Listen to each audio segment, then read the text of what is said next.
Students, welcome to CRP academy. CRP একাডেমিতে তোমাদের সকলকে স্বাগত এবং প্রত্যেককে গুড মর্নিং। আমরা আপকামিং ওয়েস্ট বেঙ্গল পুলিশ এবং কলকাতা পুলিশ কনস্টেবল পরীক্ষাকে লক্ষ্য করে প্রত্যেকদিন সকাল 7টা থেকে 40টি করে হুবহু কমনযোগ্য প্রশ্ন উত্তর প্র্যাকটিস করছি জিকে বুস্টার সিরিজের মাধ্যমে। আজকে আমরা 16 নম্বর প্র্যাকটিস সেট করব।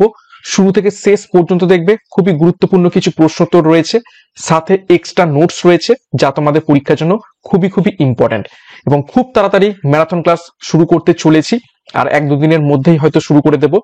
তো তার আগে সিআরপি একাডেমির তত্ত্বাবধানে তোমরা পরীক্ষার সেরা প্রস্তুতি পাচ্ছ। চ্যানেলে নতুন হয়ে থাকলে চ্যানেলটিকে সাবস্ক্রাইব করো, পাশের বেল আইকনটা প্রেস করে রাখো এবং আমাদের অফিসিয়াল টেলিগ্রাম চ্যানেলে যুক্ত হয়ে যাও। ক্লাসের গুরুত্বপূর্ণ পিডিএফ, বিষয়ভিত্তিক মক টেস্ট, সাপ্তাহিক কারেন্ট অ্যাফেয়ার্স এবং ফ্রি সাপ্তাহিক ফুল মক টেস্ট পাওয়ার জন্য। তো আজকের ক্লাসে কি কি গুরুত্বপূর্ণ প্রশ্ন উত্তর রয়েছে সেগুলো এবারে এক এক করে দেখে নেওয়া যাক। দেখো, প্রথম প্রশ্ন সায়েন্সের উপর থেকে, পরমাণুর ব্যাস মাপা হয় নিচের কোন এককে? প্রত্যেকটা প্রশ্ন চলাকালীন চেষ্টা করবে নিজেরাই সঠিক উত্তরগুলো করার, এবং আমার উত্তরের সাথে মেলাতে থাকবে তোমাদের উত্তরগুলো মিলছে কি, প্র্যাকটিসটা হবে।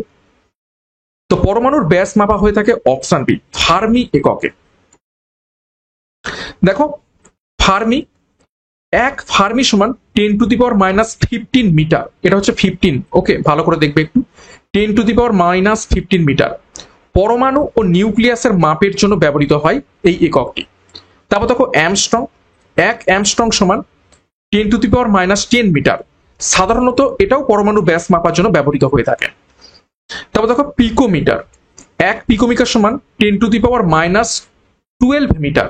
এটা হচ্ছে আণবিক দূরত্বের জন্য ব্যবহৃত হয়ে থাকে। তারপর দেখো ন্যানোমিটার, 1 ন্যানোমিটার সমান 10⁻9 মিটার, ন্যানো প্রযুক্তিতে ব্যবহৃত হয়ে থাকে। মাইক্রোমিটার, 1 মাইক্রোমিটার সমান 10⁻6 মিটার, কোষের আকার মাপার জন্য উপযুক্ত। তো এই যে ইউনিটগুলো, মিটার সাথে অ্যামস্ট্রং, মিটারের সাথে ফার্মি, মিটারের সাথে ন্যানোমিটার, মাইক্রোমিটার, এগুলো কিন্তু পরীক্ষাতে এসে থাকে। একটু ভালোভাবে এই লিস্টটা দেখে নেবে। 2 নম্বর প্রশ্ন, আধুনিক ভারতের মনু কাকে বলা হয়ে থাকে?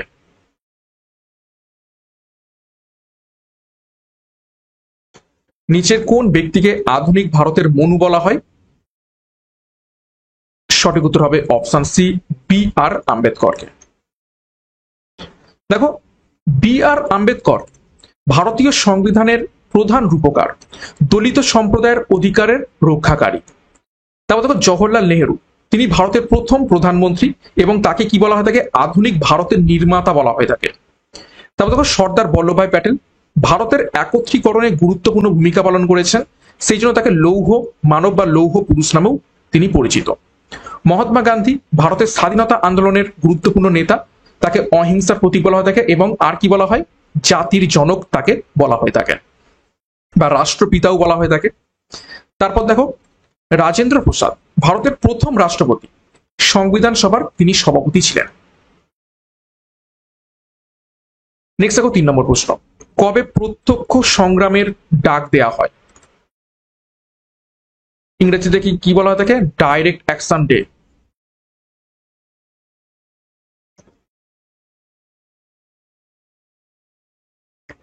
খুবই গুরুত্বপূর্ণ প্রশ্ন, এবং এর ফলে কি হয়? Great Kolkata killing. তো ডাইরেক্ট অ্যাকশন ডে ডাক দেওয়া হয় অপশন এ, 16ই আগস্ট।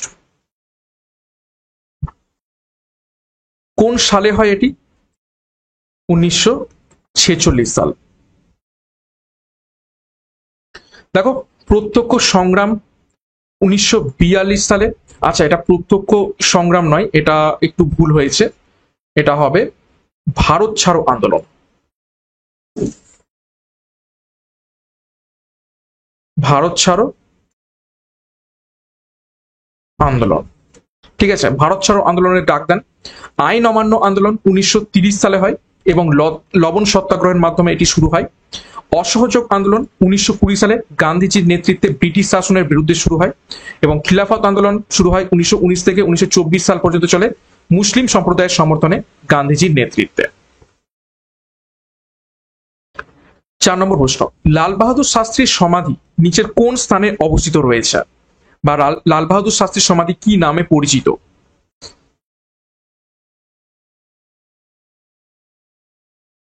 চারটি অপশন।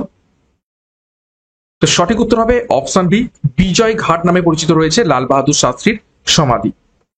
দেখো, বিজয় ঘাট লাল বাহাদুর শাস্ত্রীর সমাধি, ভারতের দ্বিতীয় প্রধানমন্ত্রী যিনি ছিলেন। তারপর দেখো রাজঘাট, মহাত্মা গান্ধীর সমাধি, দিল্লিতে অবস্থিত। তারপর দেখো শান্তিবন, জওহরলাল নেহরুর সমাধি। শক্তিস্থল, ইন্দিরা গান্ধীর সমাধি। বীরভূমি, রাজীব গান্ধীর সমাধিস্থল। তো বিভিন্ন গুরুত্বপূর্ণ ব্যক্তিবর্গের যে সমাধিস্থলের কি নাম বা কোথায় অবস্থিত সেগুলো কিন্তু ইম্পর্টেন্ট। 5 নম্বর প্রশ্ন, ভগৎ সিং কত সালে মারা যান? নিচের কোন সালে?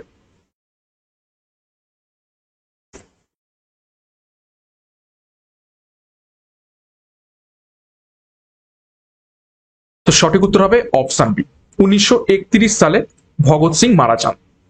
দেখো ডিটেলসে, ভগৎ সিং 1931 সালে লাহোর ষড়যন্ত্র মামলায় তার ফাঁসি হয় 23শে মার্চ। তবে দেখো চন্দ্রশেখর আজাদ মারা যান 1931 সালে আলফ্রেড পার্কে পুলিশের সাথে সংঘর্ষে মৃত্যু হয়। সুখদেব তিনি মারা যান 1931 সালে, ভগৎ সিং এর সাথেই তার ফাঁসি হয়।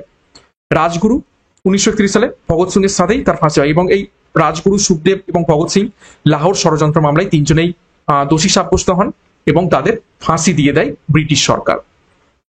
তারপর দেখো লালা লাজপত রায় 1928 সালে লাঠি চার্জের কারণে মৃত্যু হয়। যখন সাইমন কমিশন এসেছিল, তো গো ব্যাক সাইমন যে আন্দোলন হয়েছিল, সেই আন্দোলনের সময় লালা লাজপত ফ্রন্টে থেকে প্রতিবাদ করছিলেন এবং পুলিশের লাঠি চার্জে 1928 সালে লালা লাজপত রায় মারা যান।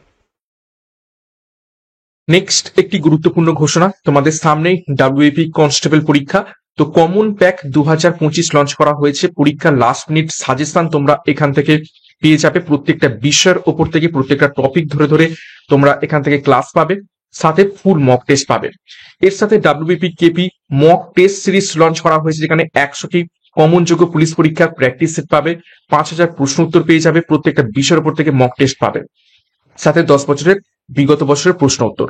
তো যোগাযোগ করো 9647553612 নাম্বারে, যার যেটি প্রয়োজন রয়েছে সেই অনুযায়ী যুক্ত হয়ে যাও পরীক্ষার সেরা প্রস্তুতি নেওয়ার জন্য।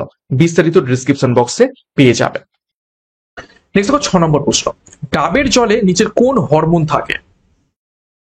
ভিভিআই করো প্রশ্নটিকে।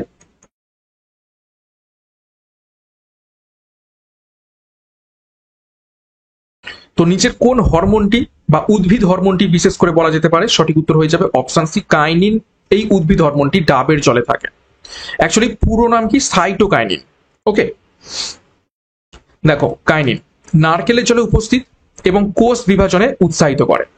বাকি যে উদ্ভিদ হরমোনগুলো রয়েছে একটু দেখে নাও। দেখো অক্সিন উদ্ভিদের বৃদ্ধি এবং প্রসার নিয়ন্ত্রণ করে। তারপর দেখো জিব্বেরেলিন বীজের অঙ্কুরোদ্গম এবং কাণ্ডের প্রসারণে সহায়ক হয়ে থাকে। তারপর দেখো অ্যাবসিসিক অ্যাসিড উদ্ভিদের সুপ্তাবস্থা এবং চাপ সহনশীলতা নিয়ন্ত্রণ করে। ইথিলিন এটা ফল পাকানো এবং পাতা ঝরানোর জন্য দায়ী হয়ে থাকে। তো খুবই গুরুত্বপূর্ণ তথ্য, এখান থেকে পরীক্ষায় প্রশ্ন আসতে পারে। 7 নম্বর প্রশ্ন, কালো গান্ধী কাকে বলা হয়? নিচের কোন ব্যক্তিকে?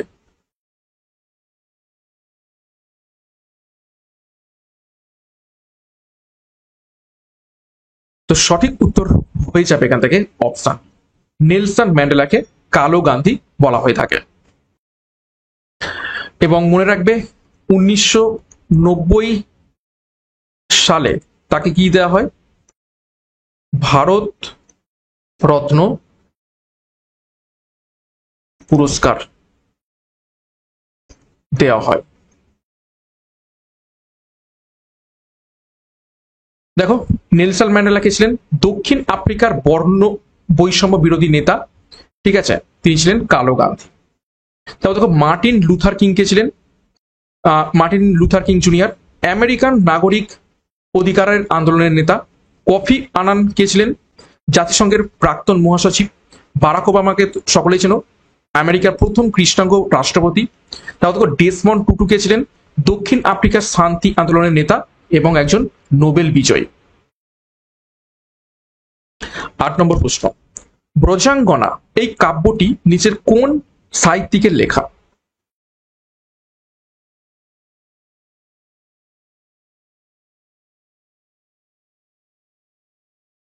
তো সঠিক উত্তর হয়ে যাবে অপশন বি, মাইকেল মধুসূদন দত্তের লেখা ব্রজাঙ্গনা।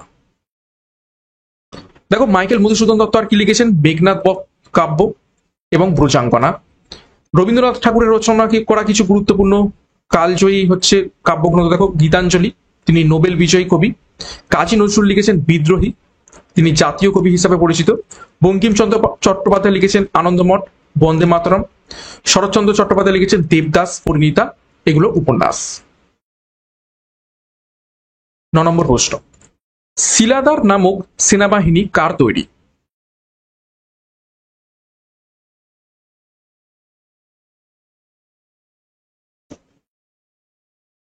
তো সঠিক উত্তর হবে অপশন বি, শিবাজির তৈরি শিলাদার নামক সেনাবাহিনী। 10 নম্বর প্রশ্ন, সাচ্চা বাদশাহ এই উপাধিটা কে গ্রহণ করেছিলেন? নিচের কোন শিখ গুরু?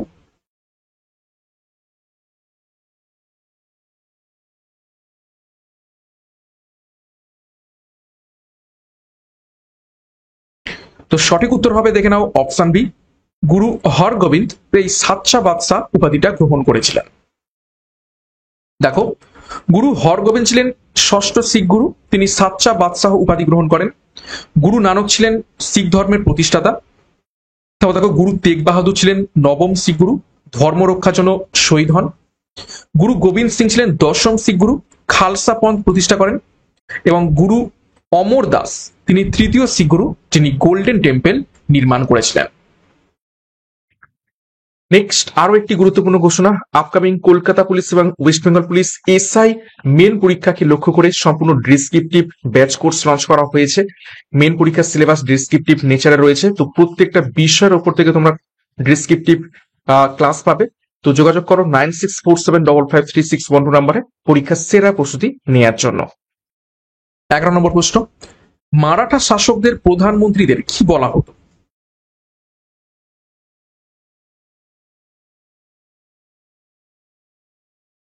সঠিক উত্তর হবে অপশন বি, পেশোয়া বলা হতো। 12 নম্বর প্রশ্ন, এসআই পদ্ধতিতে লিন তাপের একক নিচের কোনটি?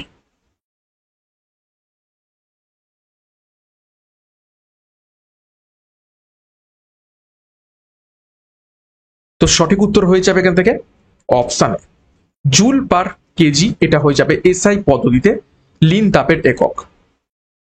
দেখো জুল পার কেজি লিন তাপের এসআই একক। শুধু জুল সেটা হচ্ছে শক্তির এসআই একক। ক্যালোরি পার গ্রাম এটা হচ্ছে লিন তাপের সিজিএস একক। ওয়াট এটি হয়ে যাবে শক্তির হার বা পাওয়ারের এসআই একক। আর যখন হবে কিলো জুল পার কেজি সেটা হচ্ছে বৃহৎ মাপের লিন তাপের পরিমাপের জন্য কিলো জুল এটি ইউজ করা হয়ে থাকে। 13 নম্বর প্রশ্ন, টুথব্রাশ কোন শ্রেণীর লিভার?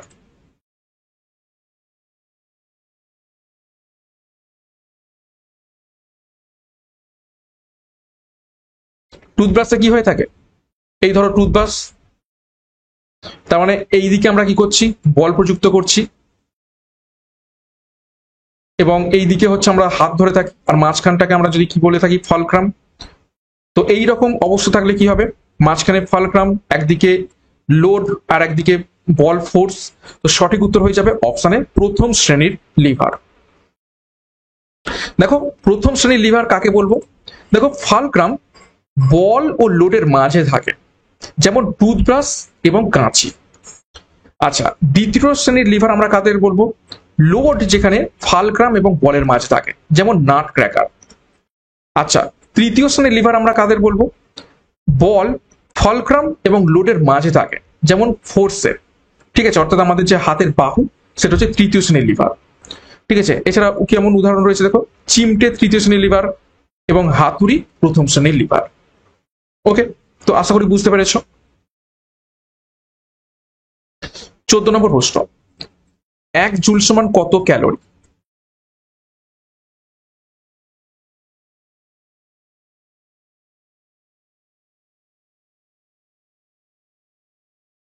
সঠিক উত্তর অপশন 0.24 ক্যালোরি হয়ে যাবে 1 জুল সমান। দেখো 1 জুল সমান অ্যাকচুয়ালি 0.2388, এত কিছু জানা দরকার নেই, প্রায় 0.24। 1 ক্যালোরি সমান কত জুল? তো 1 ক্যালোরি সমান 4.18 জুল, এটাকেও আমরা কি বলে থাকি শর্টে প্রায় 4.2 জুল। আচ্ছা, কিলো ক্যালোরি, 1 কিলো ক্যালোরি সমান 1000 ক্যালোরি। আচ্ছা, মেগাজুল, 1 মেগাজুল সমান 10⁶ জুল। শক্তি রূপান্তর, জুল এবং ক্যালোরি হচ্ছে শক্তির একক, জুল হচ্ছে এসআই একক আর ক্যালোরি হচ্ছে সিজিএস একক। 15 নম্বর প্রশ্ন, কোন পদার্থের আপেক্ষিক তাপ সবচেয়ে কম? 4টি অপশন রয়েছে, তো এটা মনে রাখা ছাড়া কোনো উপায় নেই, কেননা প্রত্যেকটা পদার্থের তো আর আপেক্ষিক তাপ মনে রাখা সম্ভব নয়। তো এখানে যে কটা অপশন রয়েছে, সব থেকে কম আপেক্ষিক তাপ অপশন বি, পারদ। আর জলের কি সব থেকে বেশি আপেক্ষিক তাপ? 16 নম্বর প্রশ্ন, সেলসিয়াস স্কেলের নিম্ন স্থিরাঙ্ক কত? একদম ইজি প্রশ্ন, তো সঠিক উত্তর হয়ে যাবে অপশন সি, 0 ডিগ্রি সেলসিয়াস। দেখো একটু কনভার্সন গুলো দেখে নেবো। সেলসিয়াসের নিম্ন স্থিরাঙ্ক 0 ডিগ্রি, বরফের গলনাঙ্ক। সেলসিয়াস স্কেলের উচ্চ স্থিরাঙ্ক 100 ডিগ্রি সেন্টিগ্রেড।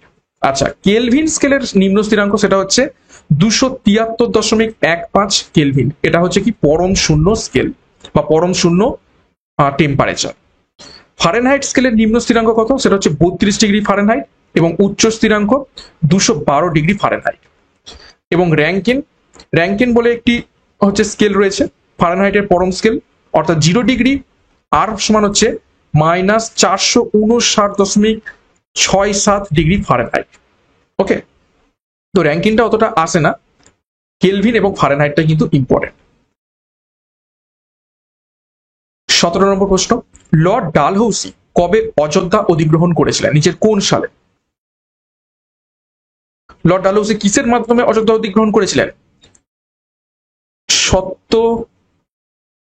বিলোপ নীতি,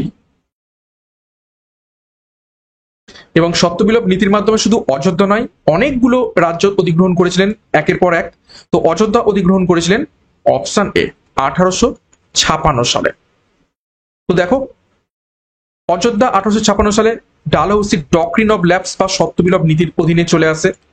ঝাঁসি আসে 1853 সালে, নাগপুর আসে 1854 সালে, ঠিক আছে, পাঞ্জাব আসে 1849 সালে, সাতারা হচ্ছে সর্বপ্রথম আসে, ঠিক আছে, সর্বপ্রথম।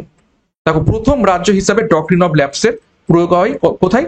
সাতারাতে 1848 সালে। এই সালটাকে কিন্তু মনে রাখবে, পরীক্ষাতে প্রশ্ন আসে যে ডক্ট্রিন অফ ল্যাপস বা সত্য বিলোপ নীতির প্রথম শিকার কে হয়, সেটা হচ্ছে সাতারা 1848 সালে। 18 নম্বর প্রশ্ন, মিরাট ষড়যন্ত্র মামলা কবে শুরু হয়েছিল?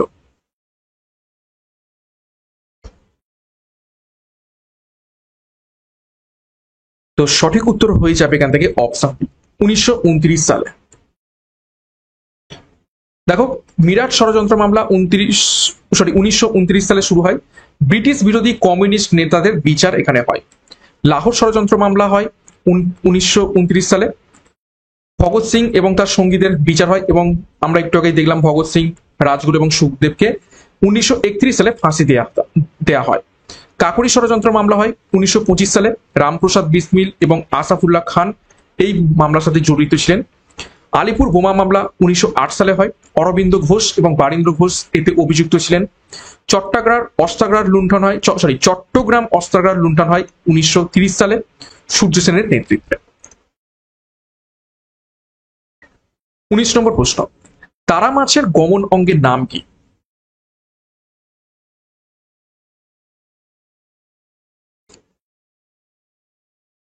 সঠিক উত্তর হবে অপশন বি, নালীপথ তারা মাছের গমন অঙ্গের নাম। দেখো, নালীপথ তারা মাছের গমন অঙ্গের নাম।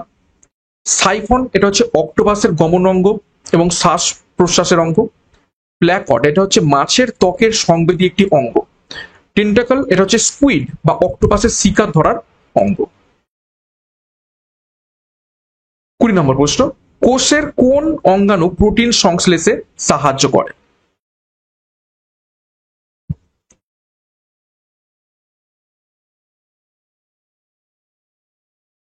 তো সঠিক উত্তর হবে অপশন সি, রাইবোসোম। রাইবোসোমকে কি বলা হয় থাকে?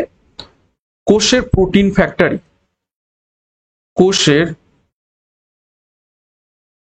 Protein factory. মাইটোকন্ড্রিয়াকে কি বলা থাকে? শক্তিঘর কোষের। গলগি বডিকে কি বলা হয় থাকে? Traffic police. কোষের ট্রাফিক পুলিশ বলা হয় থাকে গলগি বডিকে। এবং লাইসোজোমকে কি বলা হয় থাকে? আত্মঘাতী থলি বা suicidal bag of cell. Okay, next আরো একটি গুরুত্বপূর্ণ ঘোষণা। পিএসসি ক্লার্কশিপ মেন পরীক্ষা একদম সামনেই রয়েছে। তো সিলেবাস অনুযায়ী বাংলার প্রতিবেদন, বাংলা অনুবাদ, সারাংশ এবং ইংরেজি রিপোর্ট, ট্রান্সলেশন, প্রিসিস, অর্থাৎ 6টা যে টপিক রয়েছে সেই 6টা টপিকেরই তোমরা সম্পূর্ণ ডেসক্রিপটিভ ক্লাস পাবে পরীক্ষার এক্সাম প্যাটার্ন অনুযায়ী। এবং প্রচুর টপিক তোমাদের এখান থেকে করানো হবে প্র্যাকটিসের জন্য। সাথে এনটিপিসি এবং রেলওয়ে গ্রুপ ডি পরীক্ষাকে লক্ষ্য করে Vande Bharat batch course launch করা হয়েছে। তো যার যে ব্যাচ কোর্সের প্রয়োজন রয়েছে সেই অনুযায়ী যোগাযোগ করো 9647553612 নাম্বারে এবং বিস্তারিত ডিসক্রিপশন বক্সে পেয়ে যাবে, সেখান থেকে যুক্ত হয়ে যাও। নেক্সট দেখো 21 নম্বর প্রশ্ন। সংবিধানের 8ম তফসিলে আলোচ্য বিষয় কি কি?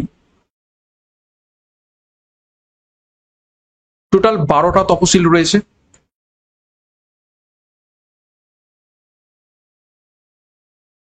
মোট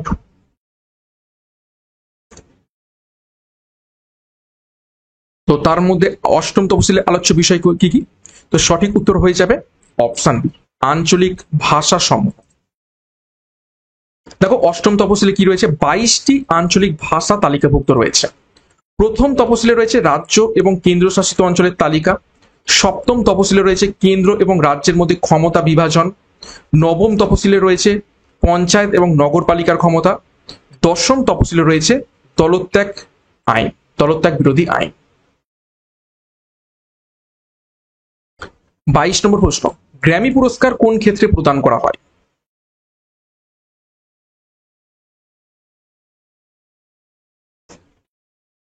সঠিক উত্তর অপশন সি, সঙ্গীতে। দেখো গ্র্যামি সঙ্গীত শিল্পে প্রদান করা হয় আমেরিকান ন্যাশনাল একাডেমি থেকে। অস্কার পুরস্কার চলচ্চিত্রের ক্ষেত্রে। পুলিৎজার পুরস্কার সাংবাদিকতা এবং সাহিত্যে প্রদান করা হয়। নোবেল পুরস্কার শান্তি, বিজ্ঞান এবং সাহিত্যে। এমি টেলিভিশন শিল্পে প্রদান করা হয় থাকে। 23 নম্বর প্রশ্ন। কোন গাছের কাঠকে সজারু কাঠ বলা হয় থাকে? 4টি কাঠ রয়েছে। তো কোন গাছের কাঠকে সজারু কাঠ বলা হয়? সঠিক উত্তর হবে অপশন বি, নারকেল গাছের কাঠকে। নেক্সট দেখো 24 নম্বর প্রশ্ন। ভদ্রা পরিকল্পনা কোন রাজ্যে অবস্থিত? উত্তর তো করেই দেওয়া রয়েছে নিচে। তো সঠিক উত্তর অপশন বি, কর্ণাটক। দেখো ভদ্রা পরিকল্পনা কর্ণাটকে কোন নদীর উপর? ভদ্রা নদীতে। জলবিদ্যুৎ এবং একটি সেচ প্রকল্প। নাগার্জুন সাগর প্রকল্প রয়েছে অন্ধ্রপ্রদেশে কৃষ্ণ নদীর উপর। হীরাকুদ প্রকল্প রয়েছে উড়িষ্যাতে মহানদীর উপর। ভাকরা নাঙ্গাল প্রকল্প রয়েছে পাঞ্জাবে সুদলেজ বা শতদ্রু নদীর উপর। তেহেরি প্রকল্প রয়েছে উত্তরাখণ্ডে ভাগীরথী নদীর উপর। Hirakud longest dam, Bhakra Nangal largest dam অর্থাৎ বৃহত্তম, আর তেহেরি হচ্ছে হাইয়েস্ট ড্যাম। ওকে, 25 নম্বর প্রশ্ন। ব্রাজিলের রাজধানীর নাম কি?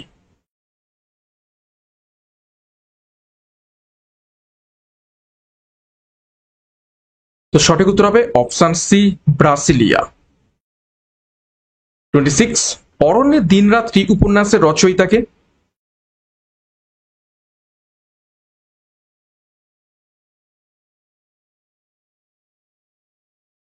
তো সঠিক উত্তর হবে অপশন এ, সুনীল গঙ্গোপাধ্যায়।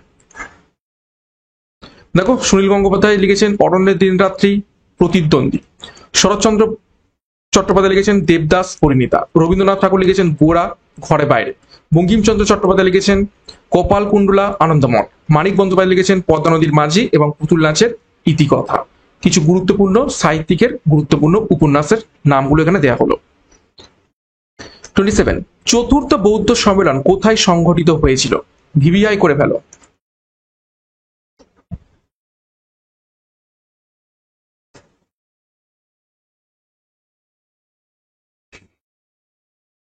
তো সঠিক উত্তর হবে অপশন বি, কাশ্মীরে। কত সালে?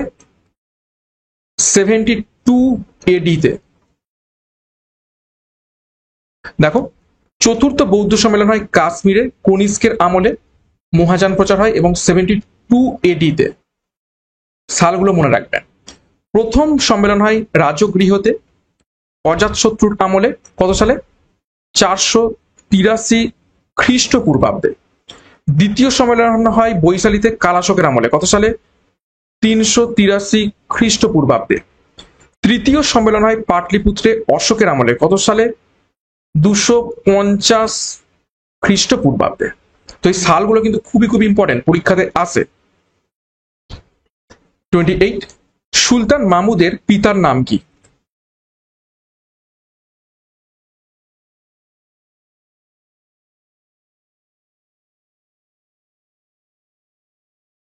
তো সঠিক উত্তর হবে অপশনে সবুক্তগিন হয়ে যাবে সুলতান মাহমুদের পিতার নাম।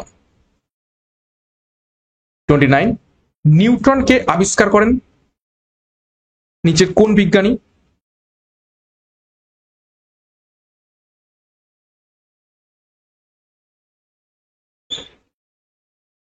তো সঠিক উত্তর হয়ে যাবে অপশন বি, জেমস চ্যাডউইক।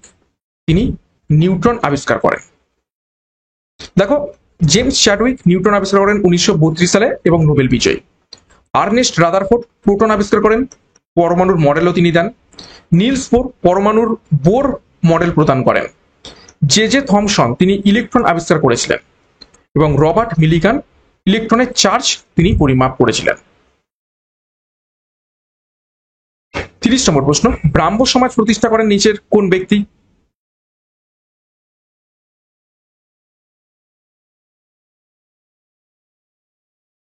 সঠিক উত্তর হবে, দেখে নাও, অপশন বি, রাজা রামমোহন রায়। কত সালে? 1828 সালে। দেখো, রাজা রামমোহন রায় ব্রাহ্ম সমাজ 1828 সালে তিনি প্রতিষ্ঠা করেন। সতীদাহ প্রথার তিনি বিলোপ ঘটান। তারপর দেখো, দয়ানন্দ সরস্বতী আর্য সমাজ প্রতিষ্ঠা করেন। স্বামী বিবেকানন্দ রামকৃষ্ণ মিশন প্রতিষ্ঠা করেন। ঈশ্বরচন্দ্র বিদ্যাসাগর বিধবা বিবাহর আইন প্রচার করেন। কেশবচন্দ্র সেন ভারত ব্রাহ্ম সমাজ প্রতিষ্ঠা করেন। 31 নম্বর প্রশ্ন, দিলওয়ারা মন্দির কোন রাজ্যে অবস্থিত রয়েছে?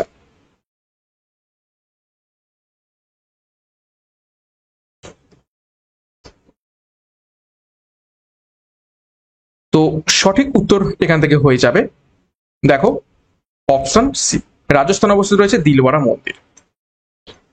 দেখো, দিলওয়ারা মন্দির অবস্থিত রয়েছে রাজস্থানের মাউন্ট আবুতে, এটি একটি জৈন টেম্পল। খাজুরাহ মন্দির অবস্থিত রয়েছে মধ্যপ্রদেশে, হিন্দু এবং জৈন মন্দির এটি। কোণার্কের যে সূর্য মন্দির সেটি অবস্থিত রয়েছে উড়িষ্যাতে, এটা একটা সূর্য মন্দির। মহাবলীপুরম মন্দির অবস্থিত রয়েছে তামিলনাড়ুতে, পল্লব স্থাপত্য একটি। ইলোরার যে মন্দির সেটি অবস্থিত রয়েছে মহারাষ্ট্রে। বৌদ্ধ, হিন্দু, জৈন তিন প্রকারেরই এখানে ধর্ম দেখতে পাওয়া যায় এই গুহাতে। 32 নম্বর প্রশ্ন, কোন দেশ রেইনবো নেশন নামে পরিচিত রয়েছে?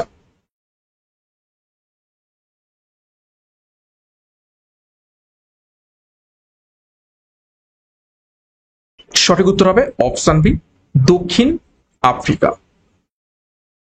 33 নম্বর প্রশ্ন, তহকক ই হিন্দ এই বইটি কার লেখা? খুবই গুরুত্বপূর্ণ প্রশ্ন।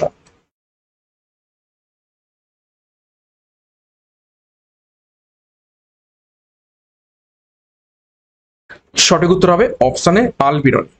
এবং ইবন বতুতার দুটো গুরুত্বপূর্ণ বই অলরেডি আমি করিয়েছি, এক হচ্ছে সফরনামা এবং কিতাব উল রাহিলা। 34 নম্বর প্রশ্ন, কত সালে প্রথম সংবিধান সংশোধন করা হয়?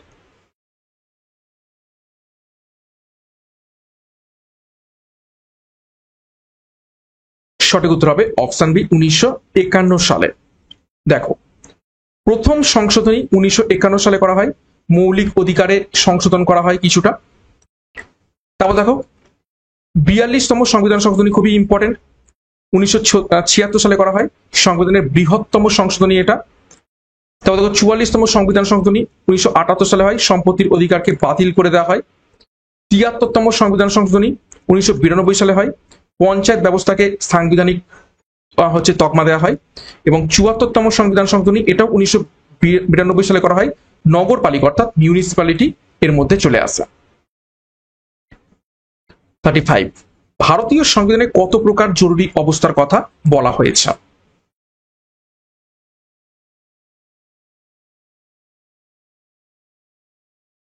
সঠিক উত্তর হবে অপশন বি 3 প্রকার। কি কি? দেখো, জাতীয় জরুরি অবস্থা ধারা 352, যুদ্ধ বা বিদ্রোহের সময় এটা করা হয়ে থাকে। রাজ্য জরুরি অবস্থা ধারা 356, সাংবিধানিক ব্যর্থতার ক্ষেত্রে কোনো একটা রাজ্যের ওপর শাসন ব্যবস্থা চালানো হয়।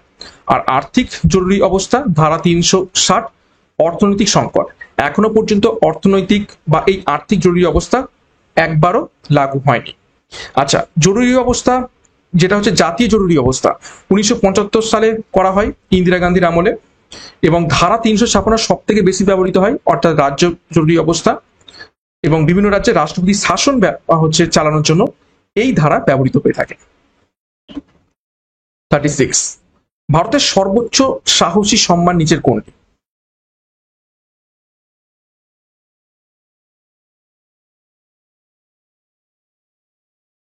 তো সঠিক উত্তর হবে অপশনে পরমবীর চক্র।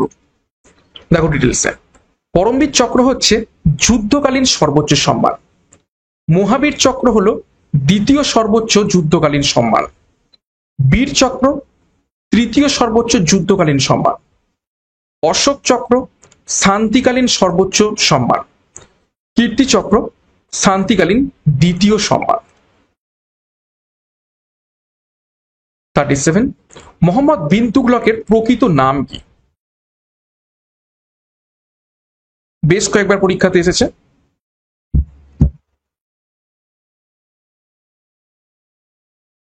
সঠিক উত্তর হয়ে যাবে অপশানে জুনা খান। নেক্সট 38 নম্বর প্রশ্ন, কোন ছবি প্রথম ফিল্ম ফেয়ার পুরস্কার পায়? ফিল্ম ফেয়ার পুরস্কার 1954 সাল থেকে দেয়া শুরু হয়, এবং প্রথম কোন ছবিতে পায় সেটা হয়ে যাবে অপশন বি 2 বিঘা জমিন। 39 টাইটানিক ছবির পরিচালক কে?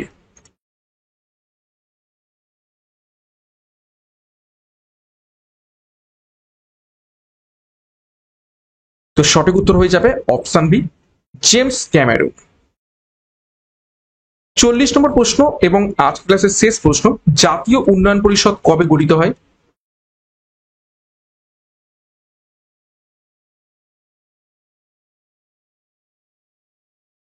সঠিক উত্তর হবে অপশন বি 1952 সালে। দেখো, জাতীয় উন্নয়ন পরিষদ 1952 সালে তৈরি হয়, পঞ্চবার্ষিকী পরিকল্পনা অনুমোদন এর কাজ। পরিকল্পনা কমিশন তৈরি হয় 1950 সালে, অর্থনৈতিক পরিকল্পনার জন্য এই পরিকল্পনা কমিশন আসে। নীতি আয়োগ তৈরি হয় 2015 সালে, পরিকল্পনা কমিশনের স্থলাভিষিক্ত হয়, অর্থাৎ আগে পঞ্চবার্ষিকী পরিকল্পনা চলতো, তার বদলে 2015 সাল থেকে নীতি আয়োগ আসে। আচ্ছা, প্রথম পঞ্চবার্ষিকী পরিকল্পনা 1951 থেকে 56 পর্যন্ত চলে। কৃষি উন্নয়ন ছিল প্রথম পঞ্চবার্ষিকী পরিকল্পনার উদ্দেশ্য, এবং এটা ছিল হ্যারোড ডোমার মডেল। পরীক্ষায় প্রশ্ন আছে কোন মডেল? হ্যারোড ডোমার মডেল। দ্বিতীয় পঞ্চবার্ষিকী পরিকল্পনা ছিল শিল্প উন্নয়নের উপর জোর দিয়েছিল, 1956 থেকে 61 সাল পর্যন্ত চলেছিল, এবং এটা ছিল পিসি মোহালানবিস মডেল। ওকে, এই ছিল আজকের ক্লাসে গুরুত্বপূর্ণ 40টি প্রশ্ন উত্তর। 40-এর মধ্যে কার কত স্কোর হয়েছে প্রত্যেকে কমেন্ট বক্সে কমেন্ট করে জানাবে এবং প্রত্যেকদিন সকাল 7টা থেকে ক্লাসগুলো ফলো করে দেখো। যে ধরনের প্রশ্ন উত্তর করাচ্ছি এই ধরনের প্রশ্নই কমন আসবে এবং এই ধরনের প্রশ্নই তোমাদের প্রত্যেকদিন প্র্যাকটিসের মাধ্যমে তোমাদের রিভিশনটাও হয়ে যাবে। ক্লাসটা শেষ করবো তার আগে গুরুত্বপূর্ণ ঘোষণা, ডাব্লিউবিপি কমন প্যাক, কেপি এবং ডাব্লিউবি মক টেস্ট সিরিজ এবং কেপি ডাব্লিউপি এসআই মেন পরীক্ষাকে লক্ষ্য করে ডেসক্রিপটিভ ব্যাচ কোর্স, সাথে পিএসসি ক্লার্কশিপ মেন পরীক্ষাকে লক্ষ্য করে মেন সাফল্য ব্যাচ এবং বন্দে ভারত ব্যাচ, এনটিপিসি ও আপকামিং রেলওয়ে গ্রুপ ডি পরীক্ষাকে লক্ষ্য করে। যার যে ব্যাচ কোর্সের প্রয়োজন রয়েছে সেই অনুযায়ী যোগাযোগ করো 9647553612 নাম্বারে এবং পরীক্ষার সেরা প্রস্তুতির জন্য এখনই যুক্ত হয়ে যাও, বিস্তারিত ডেসক্রিপশন বক্সে পেয়ে যাবে। এবং সিআরপি একাডেমিতে নতুন হয়ে থাকলে চ্যানেলকে সাবস্ক্রাইব করো, পাশে বেল আইকনটা প্রেস করে রাখো, সাথে টেলিগ্রামে যুক্ত হয়ে যাও। তো আজকের মতো ক্লাসটা এখানেই শেষ করছি। প্রত্যেককে all the best, thank you, by.